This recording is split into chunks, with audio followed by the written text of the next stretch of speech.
Hey guys, welcome to part 2 of how to do a reaction channel. These are just some tips on what to think about before you do it. As I said in part 1, this isn't technical stuff. This is just mindful stuff, just sort of like basic stuff to be aware of in case you're thinking of doing it.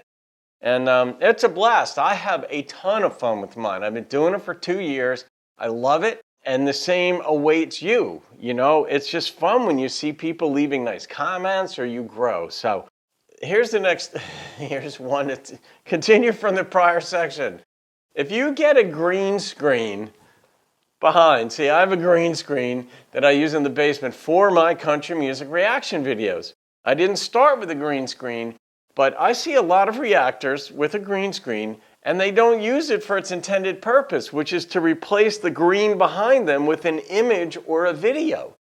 So they'll get the green screen and then they'll just sit in front of a green screen and not use it for its intended purpose. So if you get a green screen, use it. Otherwise, you're just better off shooting in your house somewhere with other stuff behind, because the green, just a solid color behind you, gets kind of monotonous. Okay, this has to do with the comment section, your interaction. Pay attention to what people are requesting that you react to. All right, I started my country music reaction channel doing more pop country, right? I did some Merle, I did some Alan Jackson, for those of you who know country music. You know, it was Dierks Bentley and Frankie Ballard and Miranda, and I still love Miranda. I still love these artists. But people started requesting that I do more traditional stuff. Waylon Jennings. I mean, we're going back also to Jimmy Horton and stuff. Artists I hadn't heard of. Of course, I'd heard of Waylon, but a lot of these artists I hadn't heard of. And I started reacting to them, and I started to love it. Like, that's all I react to now is traditional country music. It might be neo-traditional and newer artists, but I'm still true to the channel and what I love. So I've had people ask me would I react to, you know, some artist that's not even a country artist. And as flattered as I am that they'd like to see my comments on it, I don't react to those. I politely decline to react to that because I want to stay true to the channel. So that's my encouragement to you. Listen to what people say, though. Had it not been people requesting that I do the more traditional artists, I wouldn't have done them. I wouldn't have delved into that. And it is my passion now. It was a game changer for me. So not just with the channel, just with what I love to listen to. So stay true to what you like to do, but listen to your comments. There might be something in them for you, and it might slightly broaden what you're doing. And here's a biggie. It's mini two-parter. A reaction video means you've not heard it before, and a review means you have. So at the beginning of your video, let the people watching know whether you've watched it before. Like, I'll see some subscribers will have in the title of the description the name of the artist, whoever it is, and then it'll say reaction review. And it's like, well, which is it? Because there is a distinction. So let people know verbally, though, hey guys, I don't know this song. It was a request by so-and-so, and so give a shout out to whoever requested it if you do that kind of thing. I do. And I've not heard it before, or I heard it 8 years ago, so it's a review, but it's not fresh in my mind. Whatever, make a comment like that so the people watching know where you're at. Almost all of my videos are reactions. And believe me, subscribers will lose sight of the fact, or people who are watching it will lose sight of the fact that you've never heard the song before and you're reacting to it. And it can be hard for them to watch that, because they know what it's about. And they're like, oh my gosh, how could you be so, how could you not get it? It's about this, not that. And you're like, well, I bet if the first time you listen to this song, especially the deep ones, you didn't understand it. You usually have to have a couple go through. So let the people know where you're at, just so in your reaction or review, so that they can follow appropriately or accordingly. And this is a biggie. And this is a word about analytics and channel growth. You're going to grow slowly at first. And in fact, you'll lose some subs at first. And in fact, you'll lose subscribers down the road. And if you watch the numbers, and I do, and I'm not a hawk, but I pay attention to them. It feels good to get new subscribers and you see the comments and the growth of the channel. It does feel good. But at first you won't get many views or subscribers, but just stick with it. Over time, people will see that you're committed to it. And that's one of the things they pick up on that doesn't necessarily dawn on you when you first start a reaction channel. If you're consistent, it lets them know that you are into this and you're not just going to bail at some moment. So stick to an interval, but you'll grow over time. But here's something about the subscriber count, and it took me a while to understand this. Early in the channel, I might get, say, like 2 new subscribers a day. Sometimes I'd get none. And there were days early on where I might go from like 31 subscribers total, and it would drop down to 29. I'm like, oh my gosh, am I terrible? And maybe. I mean, argument could be made for that early on, especially. But YouTube, there are bots out there, robots out there that will subscribe to your channel and try to work their way into you subscribing to them, and they're just a bot. And so without going into all the details of how that works, YouTube's algorithms and computers and whatever, they seek out unusual activity, and they will remove a bot subscription from your channel. So it may not be that somebody doesn't like you. It might just be that it's this digital world in which we live, and YouTube is doing its work to remove a robot from your site. And this dovetails off of that. The robots are out there because they are employed, they're just computers, but a company will sell subscribers, they'll sell comments, they'll sell likes. They do it on Instagram, they do it, I don't know if they do it on Snap, I'm not sure, but they do it on YouTube, they do it on Facebook to give an artificial sense that you are very popular. And I've read a book on this whole thing about how that whole process works, and I was astounded, but it made sense once it was explained that you can buy subscribers. And what happens is other people can go on, there are a couple of websites that show the progress of every YouTuber's channel out there, and they'll see if there's a spike in growth. So if you go from 280 subs up to 8,400 in a day, that's like, oh, that's not natural growth. They bought that.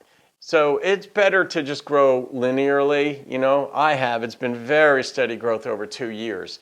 So that's just a word about how bots work and just being authentic. And here's an easy one. Try not to have too much extraneous stuff in the background. It's okay to have stuff. I've got, my Bluetooth speaker and different things around, and that's fine. It's normal for YouTube. But don't have laundry, cat litter box, unless you're doing something with animals or whatever on your channel. But there is one reactor, and she's kind of new, and I like her a lot. She's got a great personality. The way she dissects something she's doing, she's just got a voice that you want to bottle and sell. Just loved it. And she shoots in different places in her apartment. But a couple weeks back, I remember she was sitting like next to a cabinet, and the cabinet had like duct tape over it. I don't know if there was a hole in it or what. And it was right over her shoulder. And she's a very pretty girl too. So you're like, oh, your eye keeps going over to the duct tape behind her. So try to catch a good eye just so that it's kind of a little bit cleaner when you're shooting. And here's the biggie. It goes back to sound, okay? You want to have good sound. And one of the things, like some people will shoot from their cell phone, which is fine. If you're operating on a shoestring budget, that's a great way to get it done. But if you can invest in a lavalier microphone, all right, or a lav mic, we call them, they're like $15 to $20 on Amazon. And if you can even, I think, get an adapter for your iPhone. I don't think it plugs directly in, but you get an adapter. For a grand total of $20 to $30, you can get really good sound. And if you're shooting with a DSLR camera, instead of using a directional microphone, which can get decent sound, some of them get very good sound, or like a Yeti. I've got a Yeti mic also, which I don't use much. A lav mic, which is what I use almost all the time, and it goes under my shirt, and it's like right here. You can't see it. Some of them clip to the top. I don't do that. I put it under. 15, 20 bucks and you get very good sound. So consider investing in an inexpensive microphone and you'll get really, really good sound. And this is big. Learn from the best. I do. I watch what different people do. I love watching No Life Shaq. I mean, I just love watching him to watch his videos. Lost in Vegas. Wings of Pegasus. I like watching his analysis of predominantly guitar work and how that works. Beth Roars is a voice coach who analyzes stuff. I love watching them. Like someone like Sunny Lenarduzzi, she's brilliant, she's smart, she's on point, she's focused, she knows her stuff, right? She's like the No Life Shaq of how to present yourself on YouTube or in social media and such. Learn from them, but don't get disappointed that you're not shooting up to the stars with subscribers like they are. You might eventually, as you learn your craft, but growth at first is always slow. So going into starting a reaction channel, if part of your thinking is you want to grow, and you should want that, most people want that. It's fun to see growth. Watch their early videos and see how they've changed over time. So you really do, in one sense, want to grow slower at first because you're not as good as you're going to be, and you don't want to turn all these people off that might otherwise like your stuff. So slow growth is kind of a blessing in disguise because you're learning the ropes, and by the time you're bigger and you're getting a lot more subs a day, it's not merely because more people know about you and YouTube's algorithms show you more and suggest you more. It's partly because you are better and more comfortable in your own shoes and have cleaned up a few things about how you do it. So learn from the best, but be patient with yourself. And here's a little tidbit about viewers. And it might surprise you. It certainly surprised me when I discovered it from YouTube analytics. You know, if you have a channel, you get analytics. The vast majority of my views do not come from my subscribers. I was shocked. Right now, I think it's like 85% of my views come from people who have not subscribed to my channel, and 15% do come from my subs. So there's a lot more room for growth out there, but your audience is very varied. Not everybody knows to subscribe. Not everybody wants to subscribe to channels. Not everybody remembers to subscribe. You can remind people to subscribe if you want. I don't do it. I did early in the channel, but I don't do it not because I don't want to grow. It's just because everybody does it, and I'm a renegade in ways. I'm going to do something different. But people know to subscribe for the most part. But most of your views are going to come from people who have not subscribed to your channel. So that's good news too, because it means there's a lot more room to grow subscriber-wise, even if your views are shooting through the roof or wherever they're at. And here's the biggie. I don't know if I'll do another one on this. You know, people have responded favorably and they have questions, so ask them, and maybe I'll do another one, but just enjoy the process. It's fun. It's a new medium of entertainment. I still talk with so many people who have never even heard of such a thing as a reaction video. And I mean, there are some people I know who spend a lot of time online because it's their job, whether they're trading in the markets or whatever they do, and they've never heard of a reaction video. So I'm like, oh, it's kind of voyeuristic. You're watching somebody react to a song, a comedian, Seinfeld or South Park clips or whatever.